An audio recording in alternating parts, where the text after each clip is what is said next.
everyone, and welcome back to my channel. I hope you're doing well. Today I'm going to be doing my October wrap up. October is a month that I really want to love because it's my birthday month, it's Halloween, it's spooky season, it's whatever. And you know, all of that should be awesome, except for the fact that October is also midterm season.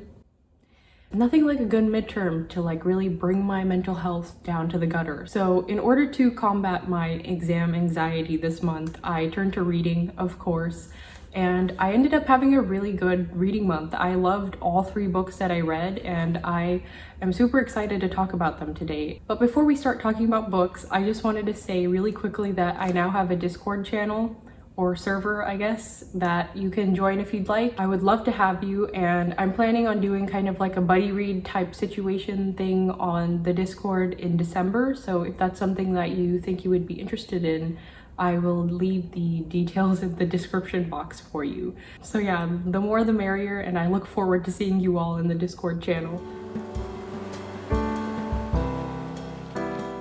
So Weird Sisters is a Discworld novel that's about these 3 witches who have this very dysfunctional dynamic, a ghost who used to be a king that was assassinated, and a lost prince who doesn't know he's a lost prince. So right off the bat, I love the way that Terry Pratchett writes. He has this incredible ability to be very funny and clever without ever being pretentious or mean-spirited. Even when he's poking fun at his characters, Pratchett has an immense sympathy for his characters. And I just get this feeling that he's an author who has a very intrinsic understanding of the way humans think, but also more importantly, the way humans feel. There were several times while I was reading Weird Sisters that I laughed out loud, and I lost track of how many times I had to stop and go back and read a sentence over, but just because it was so witty. And if I were to read all my favorite quotes from the book, it would basically just be a really badly narrated audiobook. So I just wanted to read one quote that I think encapsulates the whimsical tone of the book really well. Magic glues the Discworld together, magic generated by the turning of the world itself. Magic wound like silk out of the underlying structure of existence to suture the wounds of reality.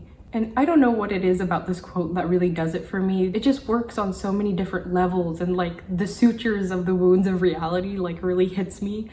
And I don't know how he does it, but it's a huge part of why this book was such an addicting read. And I think it's kind of funny because Weird Sisters is not even considered one of Pratchett's best works. And yet it's still this very quietly profound examination of friendship, politics, and storytelling itself. A huge portion of this book is about words and the power of words and how narratives can be used for good and for bad. And that feels incredibly relevant to today's world, even though this book came out in 1988. And like I said, I don't know how he does it, but Terry Pratchett is absolutely in a league of his own. Latsway, or Ellie as her friends and family call her, is enjoying the summer between her sophomore and junior years with her dog Kirby, and her life is pretty straightforward. She just wants to go to college near her family so she can stay near her parents. Her life seems pretty normal, except for the fact that her dog Kirby is actually a ghost and she has the ability to raise dead animals. It turns out that the world where Ellie lives is pretty similar to our own, except for the fact that magic is very real.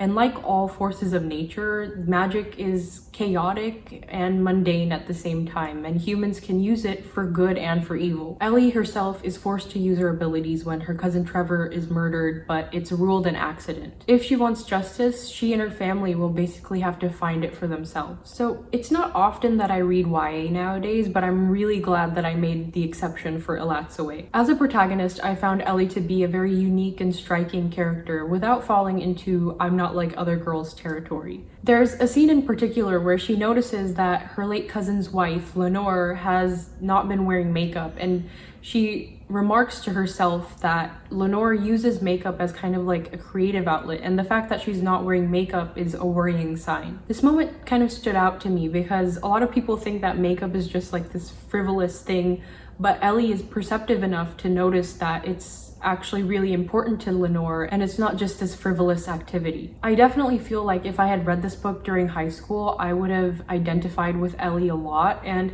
as it is, I still loved getting to know her as a character. The importance of family and community is a huge theme in this book, and I found that really refreshing. It was great to see the portrayal of a healthy relationship between parents and teenagers, and it was just a nice break from the classic YA trope of, the orphaned main protagonist. The plot is a little straightforward. If you're going into it looking for twists and turns, I think you might be a little disappointed, but that's not to say that there isn't a lot of nuance to this book. There is a lot of commentary on how being Apache shapes Ellie's identity and how she's forced to navigate racism as a result of that. And there's also this subtext to the overarching plot with regards to the exploitation of Native Americans and specifically medical racism. Without spoiling anything, I would just say that there are elements of the movie Get Out crossed with the small town creepy atmosphere of It by Stephen King that really come into play in this novel. And if you like either of those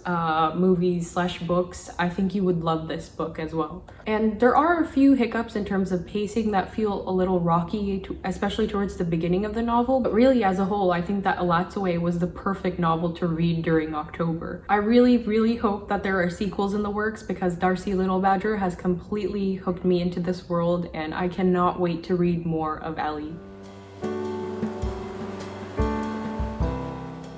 So I already talked about The Way of Kings in a whole video dedicated to it, but that video does have spoilers, so I figured I would do a non-spoilery review here in my wrap-up. Basically, I think that The Way of Kings isn't a perfect book, especially in terms of prose. Brandon Sanderson really pales in comparison to other authors. Compared to someone like Terry Pratchett, I mean, Terry Pratchett could write circles around Brandon Sanderson any given day, but I still really enjoyed it. And the characters aren't perfect, but they're above average in my estimation, and I actually feel like I was able to form really strong connections with the characters in this book. I would totally agree that the exposition is at times very clunky and it could have been a little more streamlined, but it's the way all these individual elements come together in the end that really, I think, elevates The Way of Kings to a fantastic book in my opinion. Just kind of zooming out of the book, I love that there are so many people who have read this series because it's just a lot of fun engaging with the community, and just being a part of the fandom is a huge draw to this series, for me at least. And yeah, these books do remind me of The Wheel of Time, even though